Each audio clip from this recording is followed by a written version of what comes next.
Hey thinkers, welcome to this week's episode of the Thinking Podcast. I'm excited to have James Colquhoun, who's the founder of Food Matters. So he runs one of the largest online communities talking about food as an input in the human system, and has produced a couple, big documentaries around the food and how that affects our health and lifestyle. So an early contributor, I would say, to the broader biohacking movement around getting a lot more thoughtful about the inputs into our system that really drives the outputs of how we function as human beings. So excited to have you here with us. Hi, Jeff. Excited to chat. This is the topic of our time, isn't it? Really. Absolutely, absolutely. So you're dialing in from Australia, and that's an interesting, country, because I feel like obviously U.S. is probably leading in terms of a lot of like the new ideas and also just like the grassroots growth, but Australia is a big pocket of interest in our community. So curious to hear your take on how you got involved with the broader sort of empowering individuals with their own health movement, especially how that reached over across a couple ponds to Australia. Yeah, it's Australia certainly has that image of being like fit and healthy. Right. Yeah, we still have our struggles from, statistically we have, childhood obesity issues. We're still connected to the Western world when it comes to our health challenges. So I think collectively there's a desire to want to be healthier. If I think about, your question, like how did I sort of get interested in this? It was really a personal catalyst. All of us have family. We do. It's the nature of humanity.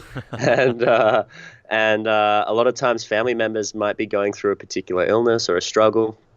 We try to, if we have some insider information, we try to sort of pass that on to somebody. Hey, have you seen a naturopath? Have you considered some sort of detoxification processes? Have you considered changing your diet to this? Have you considered excluding this? But that conversation is not always easy to have. Just like we have in a country, we have differing political ideas about what constitutes the right diet for the human species.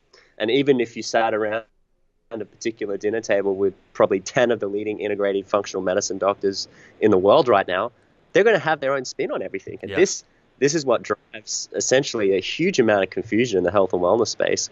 And you've got an eager and hungry group of people like myself and our community and your community. They're like, look, I want to make the best choices for my health. And then you go to the market and it's like, whoa, hang on. Like this guy's saying, eat this and you'll live forever. And this guy says, if you eat that, you're going to die. And so I think the political party analogy is great, actually. I think there is definitely just very dogmatic schools of thinking. Absolutely. Yeah. And I think one of the challenges is that when you believe in something, you tend not to be open to something else that contradicts that. Right. And that's the challenge with learning, because you need to be open to everything in order to fully learn. And you need to actually almost read on the topics that you don't believe in order to become more rounded and more crafted in your knowledge base of whatever specific field you're in. But this is more so true with nutrition. So my dad was unwell. He was a typical middle-age, I call it burnt-out middle-age professional syndrome, or BOMAPS. Basically, hit like 50, 55 years of age, wasn't eating well, had poor sort of techniques in order to be able to handle stress and overwhelm. And basically it came to a head: chronic fatigue syndrome, depression, anxiety, fibromyalgia. He was put on multiple medications because that's just who he trusted, his health to the medical profession, and started to get sicker and sicker and more overweight and sicker. And it was a really sort of dark spiral that lasted like 5 years. And our passion to want to sort of try influence him was thwarted because we didn't have a lab coat. I didn't have a double degree in like biomedical science, and I wasn't an MD. And so he was like, look, I have to trust my doctor. I can't, I love you guys, but whatever. Right. And that was a huge challenge for us. So we really thought, how can we help? Because of the huge mountain of research out there about nutrition and natural medicine and how effective these therapies can be, in many instances, they're better than pharmaceutical medications.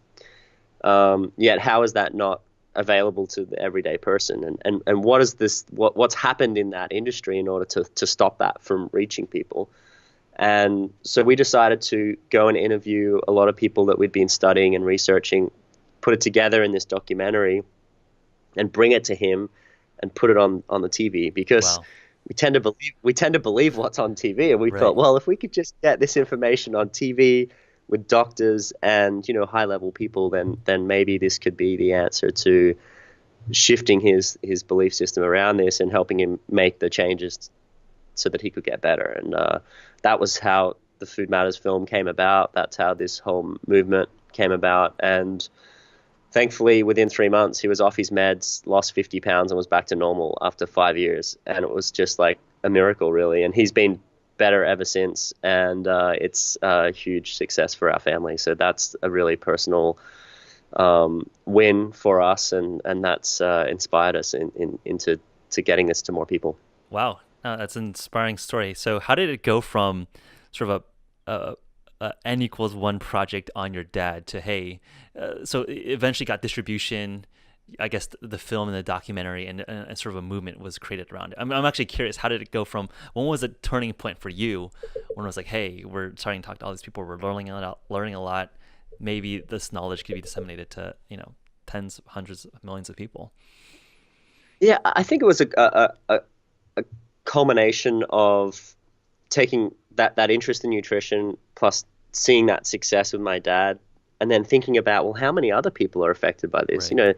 At any one point in time, I think there's about an estimated 30 million people in the US on SSRI antidepressants or some sort of form of psychotropic medication. Yeah. And I've seen a family member on that medication, and that ain't pretty. That is not cool. So if there's 30 million people taking that, and there's solutions for people to be able to get off that and actually address some of the underlying nutritional deficiencies and potentially some toxicity issues and also some mental, emotional issues they might be going through. There's techniques and strategies in order to be able to do that, and it's safe, effective, and cheaper. Why is that not available? Then that question opens a big can of worms, because then you realize, well, there's this huge economic interest in keeping that alive. But that's another pathway. But then I think what inspired us. Talk about that. I mean, that's an interesting discussion. We can get there. We can get there. But what I think inspired us to want to take this to a lot of people was that sense of I guess there's that altruistic idea that I think all humans have, which is they want to end suffering. Whenever they see suffering, they want to try find a way in order to appease that. Right. That's why, when you see, starving kids in Africa, country can raise $100 million in a couple of days. You know what I mean? Because we don't like suffering. That's why a lot of people go vegan, or they try to eat much more ethical source meats, or, right. There's just this, I think collectively as a consciousness, we don't like to see people suffering.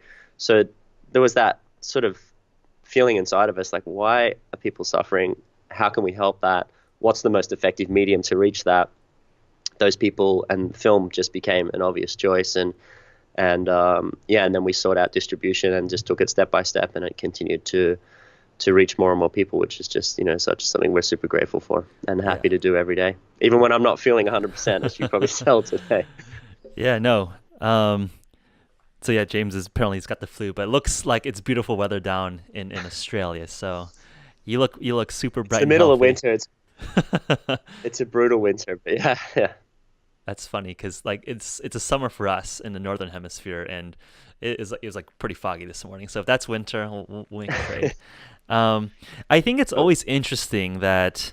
So I came from a computer science background, and I think there just seems to be a different level of, I suppose, respect or obedience to authority when it comes to pharmaceuticals. But when you think about it from a systems perspective, a compound into your digestive system through a pharmaceutical pill, why is that any different than foods that one consume as an input on a daily basis? And I think that flipped the button for me, where it's like, all of these things are just inputs into the digestive tract, and if you look back in the history of medicine, Hippocrates, the the oath that all doctors say, we do no harm. Also, one of his best quotes was like, medicine is food, and food is thy medicine, which is interesting because I think a lot of what your thesis in Food Matters is that, the daily inputs of what we put into our body very much do affect our performance and our health. And because we do it on such a consistent daily basis, it's almost just as important, if not more important, than a pharmaceutical routine. Why do you think that? I'm actually curious from your perspective, as you talk about food as an interesting lever. I think there are the sort of old school, folks like your dad who are like, who are you to, why do you think you're smarter than my doctor who's been trained in all this medical school? What is your response to that? I mean, I think it's like, we've all had our experiences in this community of self-educating, learning, and like measuring all the biometrics ourselves to get a real understanding of it. What has your experience been in terms of responding to that kind of critique? Well, I sort of love that critique because my response to that is, how's that working for you? How's your fast food diet working for you? How you feeling? Right. How's your sort of unconscious processed food laden diet working for you? Right. And tell me the truth. Like, how's that working for humanity? Like, how is it working? It ain't working. Right. That's clear. Yeah. Then you look at pockets of this world where you have more traditional people eating a more traditional diet. How's that working for them? Great. They don't have the same levels of chronic disease that we have in our society. But if I think back to this idea that you just said about inputs, measuring inputs and how that affects the body, and how like a drug is an input into the body, right. A nutrient or a vitamin is an input into the body, a food is an input into the body. Breath and thoughts are inputs into the body. They can affect biochemistry in the body. There's so much research on that now. Like 15 minutes of meditation can make your blood more alkaline. I mean, we have all the data now to show us that there's so much you can do to change your inner ecosystem. Yeah, and but then there's a theory that underlies. It's like no longer like fuzzy, like, hey, this is intuitive, like ancient wisdom. I think, sure, some of it might have been inspired from like ancient wisdom, but like, hey, like this is actually being shown in clinical trials. Like, this is not some BS woo-woo stuff. Like, hey, you're seeing measurable differences. Absolutely. Yeah, absolutely. Yeah. Yeah, and I think underlying that there's a core sort of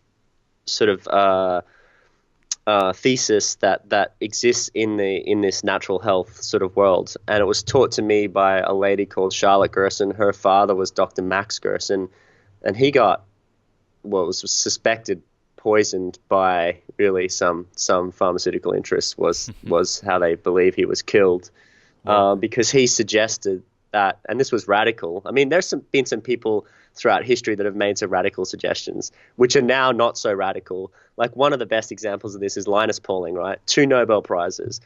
The only person to win 2 unshared Nobel Prizes in history, one for chemistry and one for peace. When he started hitting about 70 years of age, he started to get into medicine. He was just interested in it. He's like, I want to get into medicine. Right. And he started to come up with this idea that there's a currency that the body deals with, and it's called nutrients. Vitamins, minerals, etc. Right. And he said he had a theory that if somebody is unwell, or if somebody is sick or has a compromised immune system, that a certain nutrient could help with that. And so he was the first to suggest, and this was radical at the time, and he got bashed by the medical profession. He was the first to suggest that vitamin C could help reduce the severity and length of a common cold. Right. And they were like, you cannot say that. That is absolutely, you're out of your league. You shouldn't be playing in this realm. We're doctors and you're a scientist. Get out. Right. Now we're 30, 50 years later, and it's common sense. Everyone knows that vitamin C as a nutrient can help, reduce that.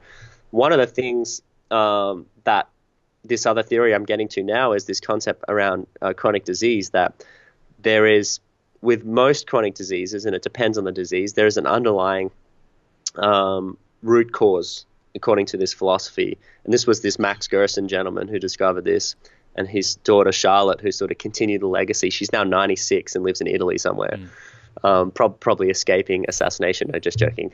And he suggested that for cancer in particular, and most chronic illness, that it was a combination of deficiency and toxicity. So those two things. So anytime you have something that's going on in the body, there's generally a component of a toxicity component and a deficiency component. So you might have received toxins from the environment if you own a dry cleaning mat, or if you use a lot of toxic chemicals, or if you eat a lot of toxic food or food additives, or you put new carpet in your house and it's off-gassing, or if you're using those Glade room sprays that automatically go every few seconds. I mean, all these toxins, we're just surrounded by toxins. I mean, post-World War II, I mean, there was a statistic about 3 years ago that said we'd released about 44,000 different man-made chemicals into the environment since World War II. I mean, this is recent history. Now that number's up to about 70-odd thousand. All these chemicals, be it in the plastic saran wrap we use on our food, to the ink that's printed on the docket when you go to the supermarket, impact our body. Hormonally, they impact our body's ability to maintain homeostasis and function normally. So when you have that element of toxicity and then you combine it with a nutrient deficiency, so if you're eating foods that are devoid in nutrients, so if you're eating too much cooked food, you're eating too much fast food, or you're eating food where the nutrients have been adulterated. So take something that is just considered, looks the same on the outside, a piece of meat over here, just to use meat as an example, to give the vegans and the non-vegans, just to open them up a little bit here, just as a case example. This is why meat is actually so toxic to people, but let's just, before I make any claims here, there's a piece of meat over here, right? Okay. And this piece of meat has come from an animal that's been fed genetically modified corn, wheat, and soy. And because that animal's been fed corn, wheat, and soy, it gets sick because that diet it was never meant to eat.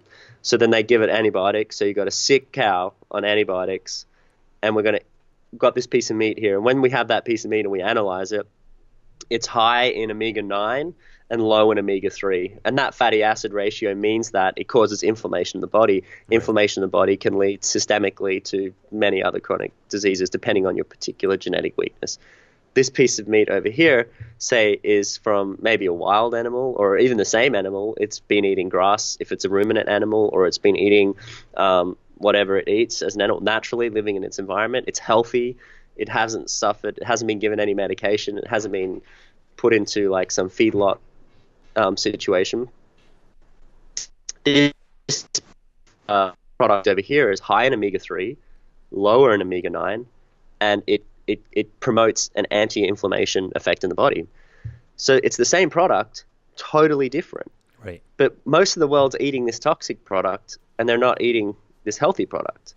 So when you eat foods that are nutrient deficient, that are over toxic, you develop nutrient deficiencies and toxicity in the body, and that can lead to not even talking about chronic disease. You know, if you're more our age, but still people experience chronic disease at this age, but things like brain fog, indigestion, rashes, right. Psoriasis, things like that, like fogginess, not being able to sleep well, waking up really groggy, having poor hormone cortisol levels in relationship to melatonin and sleep, all these things that can get out of whack through that toxicity and deficiency. So to me, this is basic knowledge that should be understood by every human, but it's not something that's really high on the priority list until we get sick, if you know what I mean.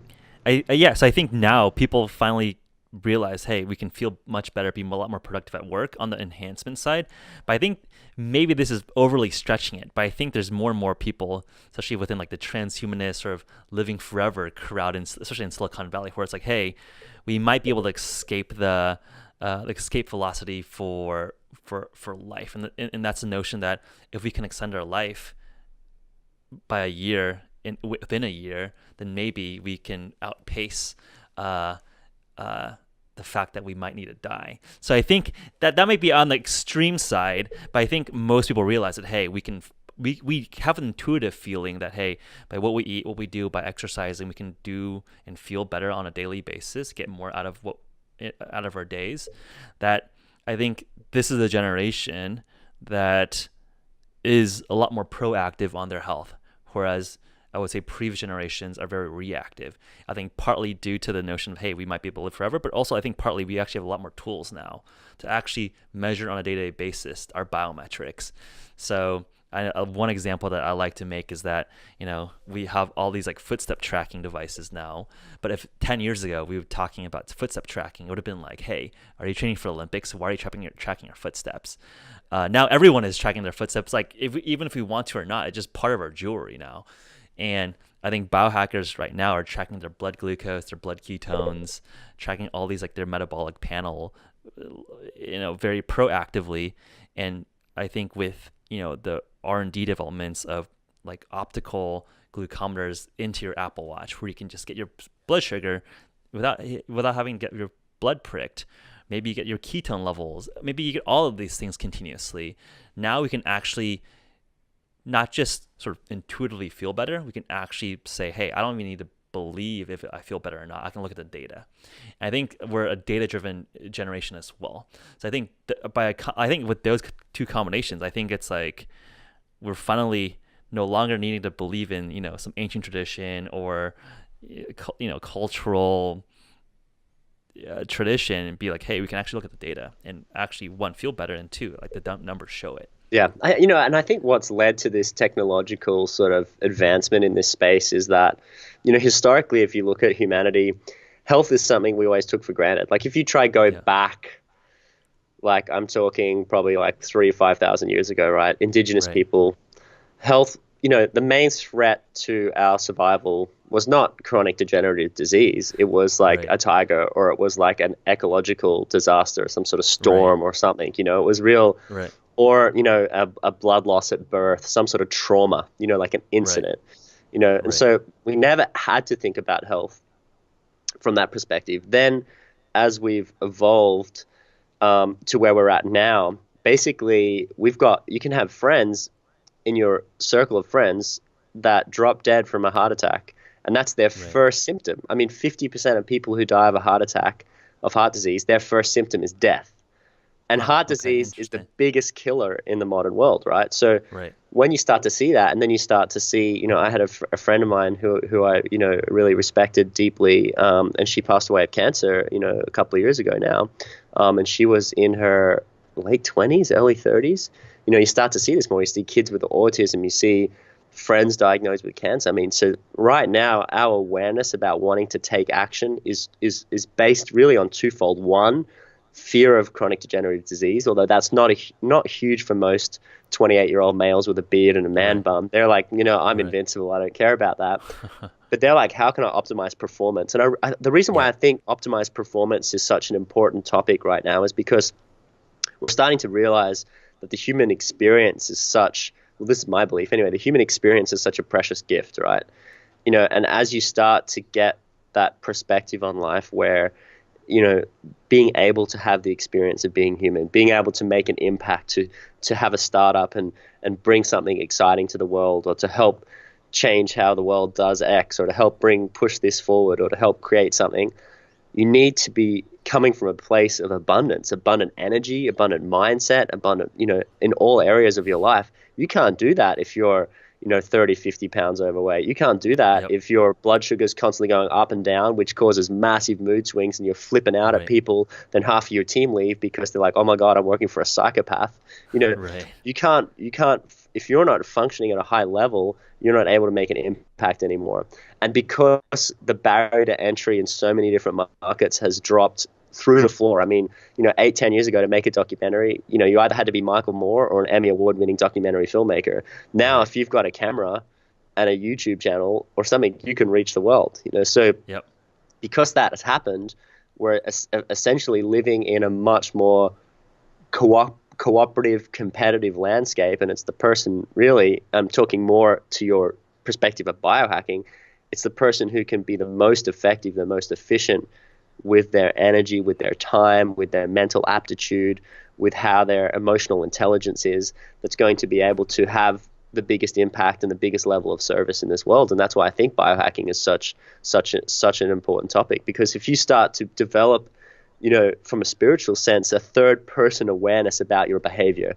So as you start to get more into, I think as you get more into esoteric practices like meditation and so forth, you become more aware of your behavior, of your influence, of your capability and your ability to to be more conscious about the way that you go about interpersonal communication or communication with your son or a child or an animal or whatever. As you develop that third person awareness, you start to catch yourself. And when you catch yourself doing, you're like, whoa, I just like overreacted then, or I said this and I didn't mean that. You start thinking, well, why did I do that? And then you start to look at science behind the real reason why people have anxiety or panic attacks, right? And I interviewed a doctor called Dr. Alan Christensen the other day, and he was all this amazing research. I mean, so much amazing research. Even that food matters a bit, but not so much compared to managing your hormones and your stress and your sleep.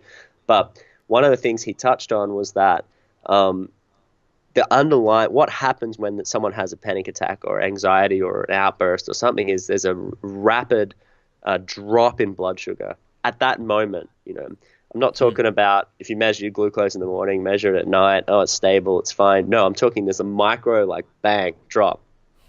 And leads to anxiety or panic attack or an outburst or like anger or aggression. These are sort of things that can get you into trouble in life. These are sort of things that can mess up your life experience, right? Did he have an opinion of what that was causative, or was that a cause or a symptom? He says what? He thinks that I said chicken and egg. What's going on here? And he said, no, he said the blood sugar drop is the cause of the anxiety, change in the mental state. Because think about what the brain needs: fat, water, and glucose. So if you've got good fats and water, which most people don't have, they're not hydrated enough, they're not getting enough good fat, which is, this organ is so important. You need fat, you need water, you need not to aggravate it as well, which means don't aggravate your gut, because there's brain-like neurons in your gut that are the same neurons that are in your brain, and that when you eat foods that aggravate your gut, it can make you feel foggy and out of sorts. That's why, I've met people that say, I gave up bread and I became a successful entrepreneur. And they put those two together. I've met one of the best. I'm friends with one of the best tennis players in the world. He's taking a 6-month hiatus right now. He gave up gluten, changed his diet, and in 6 months became number one in the world and won Wimbledon and held that position for like 4 years. And he says categorically it was down to making that minute shift in the diet, because it changes your mind. And most of life is a mental game. Tennis, sport, you have to be good at what you do, but most of life is being sharp within your own cranium, so to speak, on a high percentage of the time. But if you're experiencing blood sugar issues, which cause you to go into panic attack or outbursts or things like this, what impression is that going to give to people around you, to a VC board or to investors? So they're going to be like, I'm not working with this lunatic, who is this crazy guy? So to me, control over this human faculty, the body, the mind, our physiology, is such a critical component to being an effective at whatever you do, whether it's a father or a mother or an entrepreneur or whatever. And I think that's why biohacking has become such a big topic right now, because people want control in an uncontrolled landscape, in an uncertain landscape where there's so much variables out there in the world. There's like pollution and toxicity and foods and fast food companies and pharmaceutical companies all vying for your attention, and we've got to almost just shut that out and go, what is most important now for me, and how can I improve who I am on a day-to-day basis so I can be more effective at my craft, whatever that is. I'm actually curious, because you touched upon no bread, and that probably rings a lot of bells to folks that are, I know our listeners as well as broader Silicon Valley. A lot of people are talking about trying ketogenic diets, low carb, high fat diets, and that's very related to intermittent fasting, where we drain our carbohydrate or glycogen stores and elevate our ketone levels. And you were touching upon, and I think that's interesting from a theory perspective around anxiety and panic attacks, where if you have drops in blood sugar, well, the brain needs either glucose or ketones as a fuel. And if you are not fasted or fat adapted, you're not going to generate ketones that quickly. So if you just have a big drop in glucose, your brain's going to, I guess, kind of freak out, because it makes sense, because it doesn't have any fuel, it doesn't have any ketones or glucose to burn.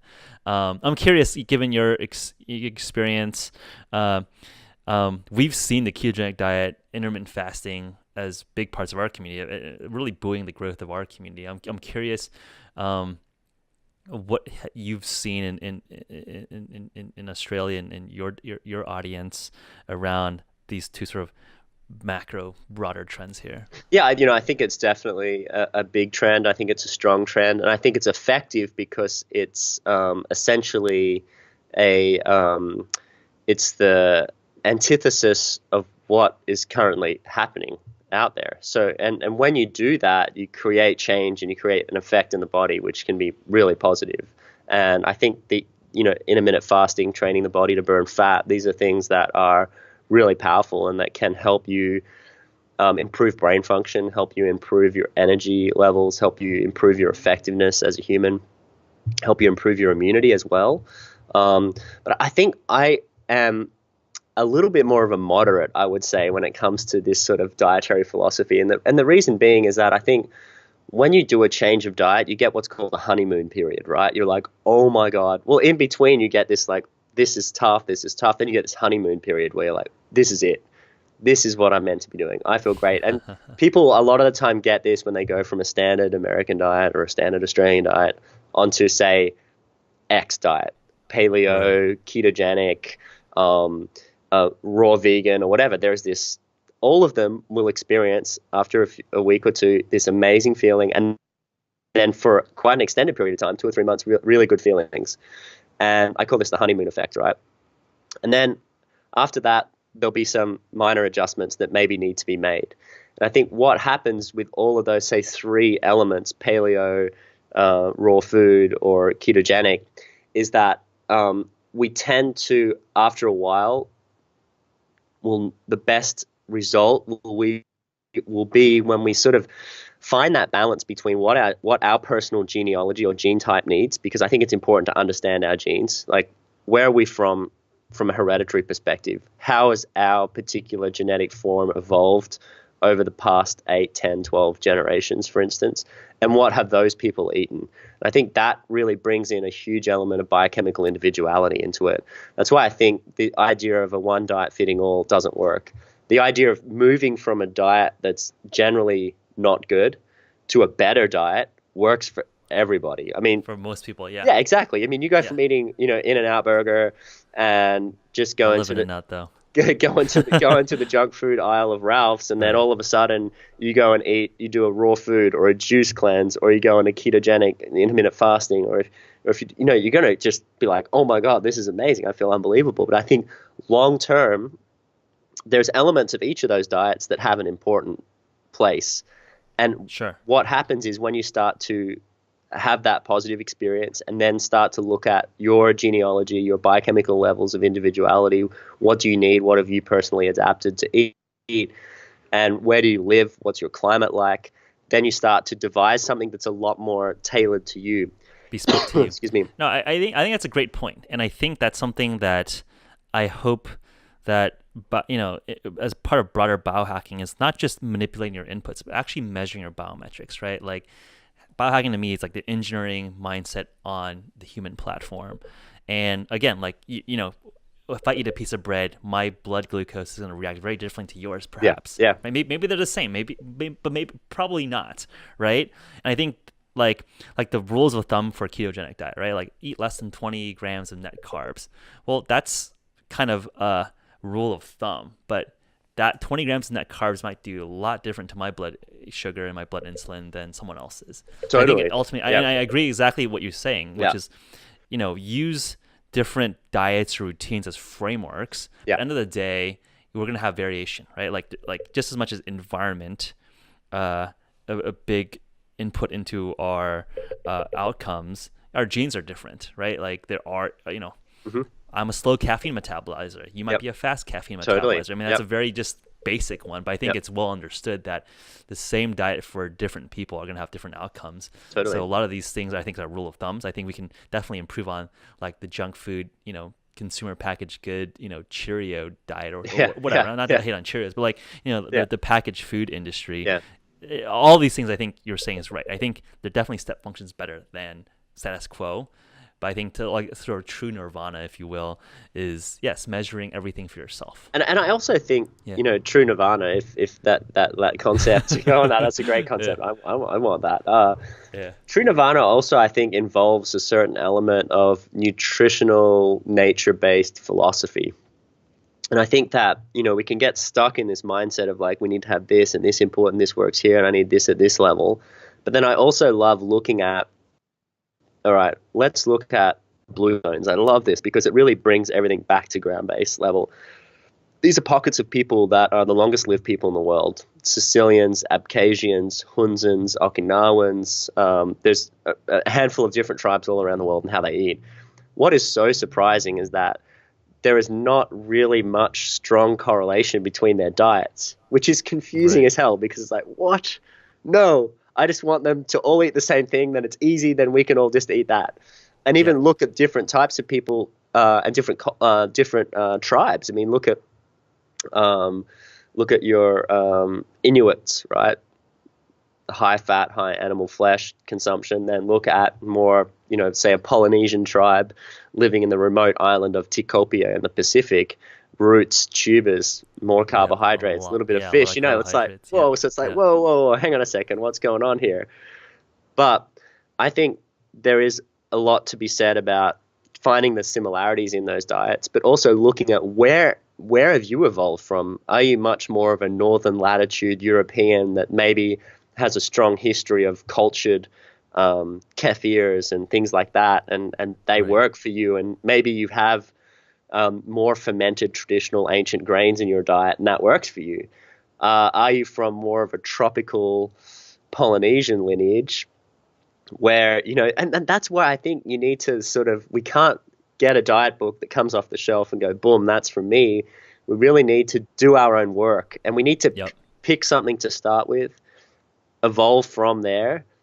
But I think we have to get back to nature-based philosophy, because the best studies are the people that have been doing this automatically for a long time. And I think when you start to look at that research, you realize that food, inputs, outputs, very important.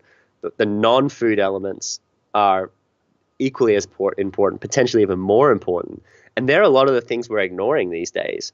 So, I mean, sleep's getting a lot more attention now, which is great. But, speaking to Sean Stevenson the other day, he wrote Sleep Smarter. And in his research, he discovered that the World Health Organization had listed shift working as a class 3, I think it was class 3, carcinogen. It's like, whoa, hang on a second. So people who work at night, who have disrupted sleep patterns, that's now considered a carcinogen. Why? Because they're not making proper melatonin, they're not sleeping when it's dark, they're not in a circadian rhythm with the earth, which means they're probably not barefoot watching the sunset in the morning after 7, 6, 8 hours of sleep. No, they're just getting to sleep. So those elements, the non-food elements, what about other non-food elements like the Sicilians, for instance? Do you think that their lunch is a quick 30-minute affair? Or do you think it's a 2-hour-long lunch and they sit down with family and friends?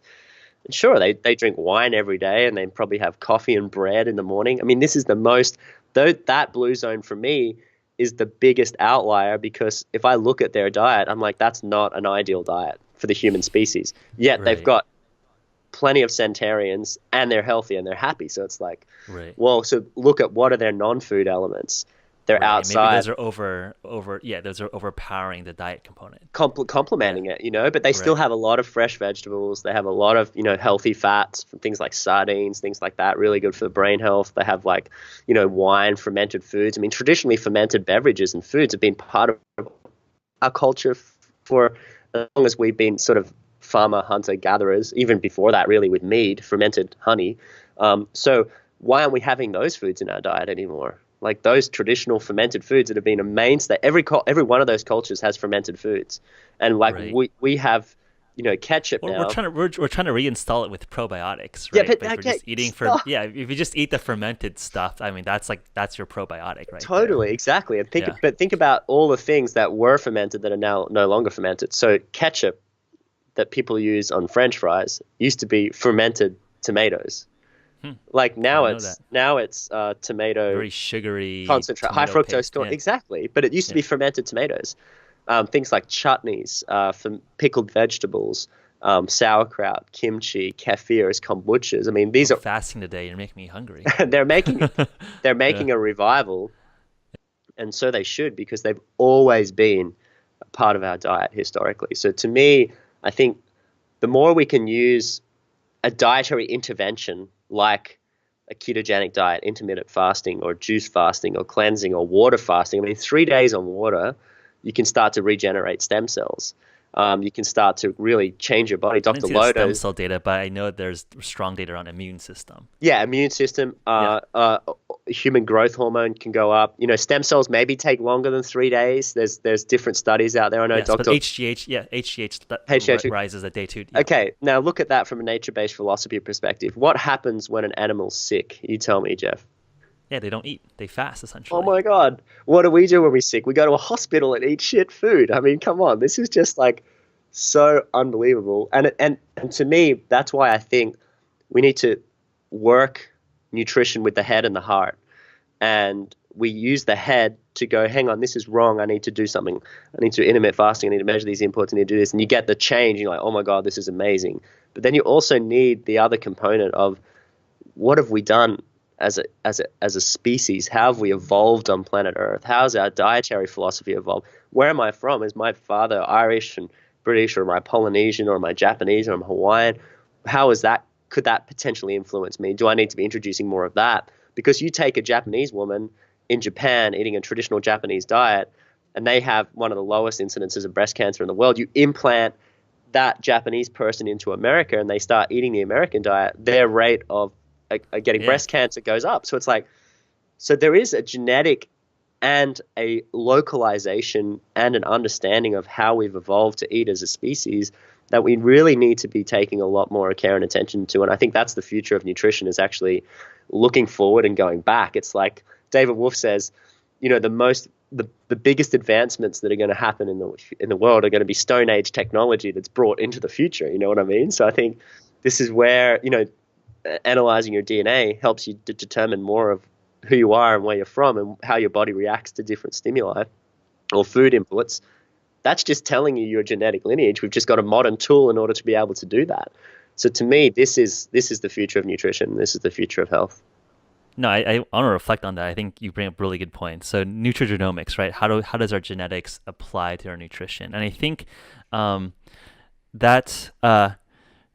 if you actually look at I think that's part of the reason why a lot of the nutrition clinical trials are so conflicting. There's not a lot of consensus. If you just look at, there's just as much dogma around ketogenic diet being the best thing ever, and you have other people being like, no, like low fat is the best thing ever, and maybe everyone's right, and in some sense, right? There's different people have different responses, and for better or for worse, most of the clinical trial data is done in America. That's where most of the funding is, and most of the population are Caucasian, usually men, because women have a lot of variance with hormone cycles. So researchers tend to focus on men.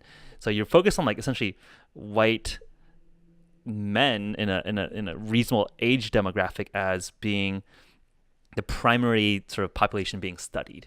And for better or for worse, I mean that is just the facts. Yeah. And as you're saying, that kind of genetic similarity is going to be very different in terms of how does that data apply towards an Okinawan population or Inuit population. Yeah. Right. And I think it's the Sicilian example. I think that's been a lot of if you look at Twitter, there's so many I think culture or political parties around nutrition where it's no, look at Sicilian diet. They eat wine, they eat bread, they're awesome. And then you'd be like, oh, Inuits are awesome. They just eat fat and whale meat and they're awesome. And everyone's just arguing about hey, this is my data set, this is your data set. Everyone's just not talking to each other. And I think it's I think there's truth in both, right? Totally, yeah. Right. I think, which is more confusing. But then I think one of the things I like to talk about, Jeff, is that I like to really encourage people to divorce nutritional dogma, because I believe as we become too attached to an ideal or an ideology, we become more and more closed off, and we miss stuff. I mean, this is also the idea behind the reticular activating system. When you buy a red Ferrari, all you see is red Ferraris. Before that you didn't see it. So what happens is we are, as humans, any PD work, professional development work, you realize we're meaning making machines. We make meaning and purpose out of whatever we want to make meaning and purpose out of. Right. And in diet, it's true for that. And the problem is that I think we need to move from the dogma of high carb, low fat, high carb, high fat, ketogenic, lacto-ovo vegetarian, breatharian, whatever, into being this idea of more of a qualitarian. And why I like this is that I think that one of the things that gets missed in a lot of these studies is that we're not looking at the quality of something. So if people go, well, if people who were consuming meat get sicker at this level, and it's like, well, hang on, what type of meat were they eating? Like we said before, there's a lot of salties. Yeah, was it sick meat or was it healthy meat? Was it a ruminant domesticated animal or was it a wild animal that was hunted? You know, what was it? You look at salmon. You got farm salmon and you got wild salmon. They're not the same animal at all. You know. Yeah, the omega-3 content is very different. I think you touched upon that earlier. Yeah. Yeah, like it's different in terms of nutrition quality. Totally. And same with grains though as well. This is the perfect example here. Like I'm doing a lot of work on grains right now. We're doing a third documentary. So we did Food Matters and Hunger for Change, working on a third film. It's going to have a lot of mind component to it, but we're doing a bit of a deep dive at one part of the film on wheat because it's just, as one of the guys says in the film, this is the ringleader of all the grains. You know what I mean? And the thing about wheat and the thing about most foods that we're eating today is they've changed a lot in the last 50 years. You know, it used to be a 2-3 meter high stalk, a wild grass. Now it's a very short, stocky variety, and it's called what William Davis said. It's a semi-dwarf variety now of wheat. But what's happened is that modern Monsanto. Yeah, that modern wheat. Well, actually, this was actually made with techniques that predated genetic modification. So they were actually just splicing stuff in and like trying to find different varieties through really rudimentary processes. And it's a lot more dangerous, actually, according to Davis, than genetic modification, because you can actually, with GM modification, you can dial up certain characteristics. But with this, we couldn't. So precisely, sure. Yeah. So we've developed this really short, stocky wheat, but then it's also resistant to the use of these pesticides. So they can be sprayed more. And they even spray pesticides as a desiccant to help dry it so it doesn't go moldy before they harvest it. So you look at the glyphosate, which is a pesticide residue in food, in wheat, has gone up like through the charts over the years. So is the wheat causing the issue? Is it the gluten? Or is it that it's got these huge amounts of pesticide residues in there now? Is it both? Probably is both. But then you've got cultures that have traditional grains, ancient grains, they're fermented, like all grains have been over time, and they're eating them, and they're thriving, and they're not getting sick. So maybe it's not the grains, maybe it's what we've done to it as well. So to me, there's so many layers in this, and when you say wheat's bad or bread's bad, it's like, well... It's super coarse. It's coarse. And I think there's so many different levels, which is why this idea of being a qualitarian, it's like, well... Is cheese good or bad? Well, great cheese can be okay at some levels. Are you dairy intolerant and do you not do well? Well, don't eat it then. You know what I mean? There's so many gray areas, and I think that's why developing a real sense of biochemical awareness and really acknowledging your individuality and using a particular dietary lineage as a framework in order to be able to build upon is the starting point for your nutrition journey, and that will help you evolve faster than being stuck with something. Test, measure, and be aware and have a foot in the past, a foot in understanding where you're from, and I think that'll serve you really well. Yeah, and I think I want to touch on that. I think that the historical sort of the nature part, I think is interesting, right? Like, nature is a good like range finder, right? Like we evolved in this particular way, and we're optimized for our environment in some way. So like, nature or evolution is not perfect, right? But it's a pretty good algorithm. We'll put it that way. So like that should be like I think it's a good way to think about it, right? Like, we've evolved to go through feast and famine situations. We're not constantly eating, right? So maybe intermittent fasting is like a relatively in the right range of what we should be closer to be doing, right? So I think I think that's exactly how you talk about like nature. Like nature should be a pretty good range finder to get a sense of where in the zone should we tweak for our own like personal sort of our bespoke protocol. Yeah, precisely. Yeah. So what are the exciting projects that you're working on? So it sounds like you're teasing a little bit into the third documentary. What other projects do you have going on as we wrap up here? Sort of 3 key projects right now.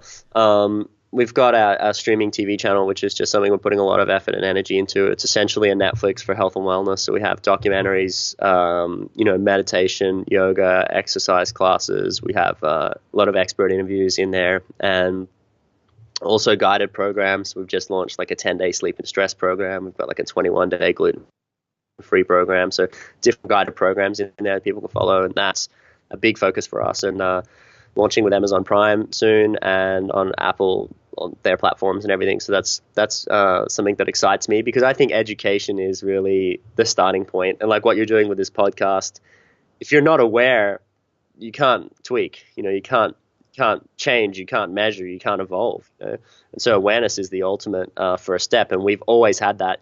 Going back to history, we've always had that. It's the fireside chats. It's the grandfather that's passing down his knowledge. Now we just lock up old people in old folks' homes, and we don't communicate to our neighbors. So we need to get our information from somewhere.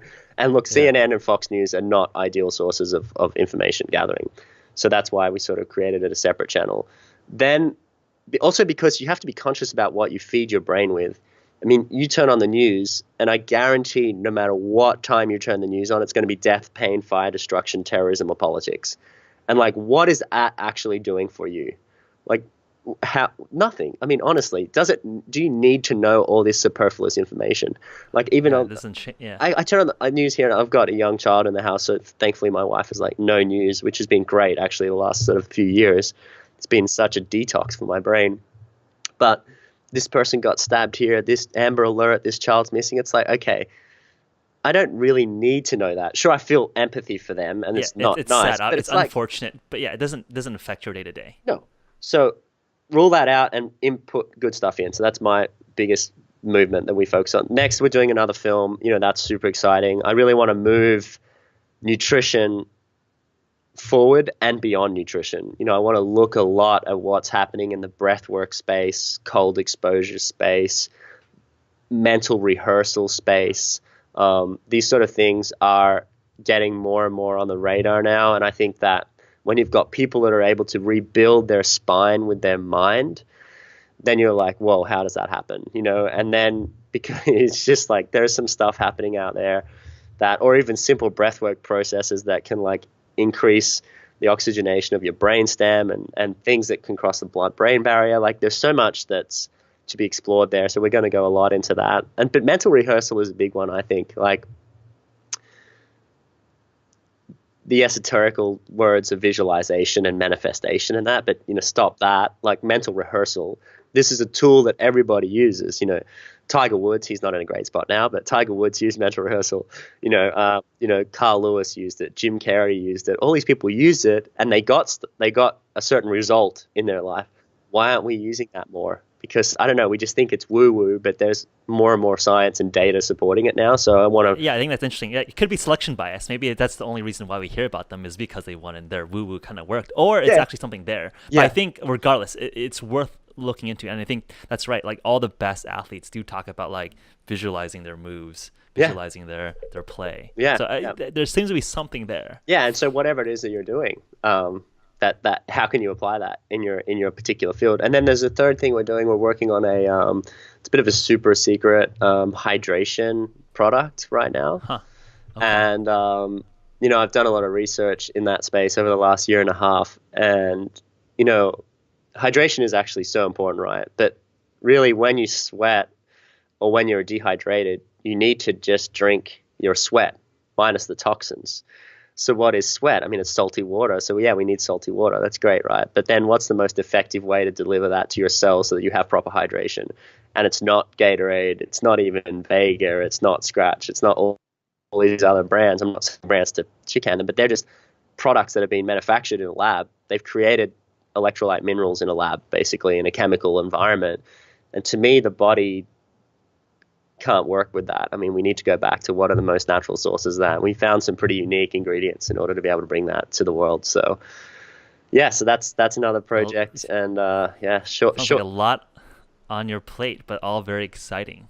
Yeah, it is. It excites me and drives me every day to get out of bed, even when I'm not feeling 100% like today. But awesome. I mean, I think absolutely. I think I think the cornerstone is that I think a big part is educating and bringing more and more people up to speed, because I think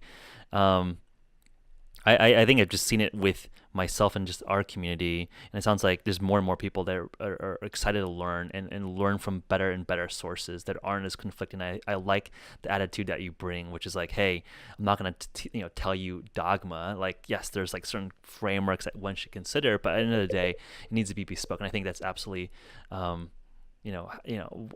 I think personally as well. Yeah, cool. Right? I'm like, glad you agree. Yeah, and I think there's too many people that are saying, hey, do this magical ABC plan and you're going to lose a lot of weight and live forever. There's enough BS people out there, and I think it's like, hey, let's arm people with knowledge and offer them potential tools and let people explore. I think that's when it's most powerful, most authentic, and hopefully, it works the best for people as well. Yeah, that's the plan. So really great that you're on board with that. That's awesome. Yeah. All right. Cheers, James. I'm sure, we'll have Zill link to all the exciting initiatives and shout that out to our community when those launch. Awesome. Love to stay in touch and continue the conversation when some of these things rolls out. Yeah, great. Thanks for the time, and it's great to chat. And keep on rocking, guys. And any way we can support you or what you're doing, keep us in the loop, and be cool. Cool. All right. Cheers, James. See you, Jeff. Ciao. Bye. Peace. As always, that was a great episode. I liked, for a lot of, I think, influencers and thought leaders, it's easy to just give simple ABC 1, 2, 3 plans, and I think I liked how James was in refreshing the sense of, hey, like, let's educate people and arm people with the knowledge to best optimize themselves. Keep the awesome inbounds and questions coming. We on our team here at Human always love answering and figuring out how to incorporate your questions and content into our pieces here. And as always, find us on Google Play, Android, with the Android store, Apple, iTunes, YouTube, and SoundCloud. Until next time, peace out.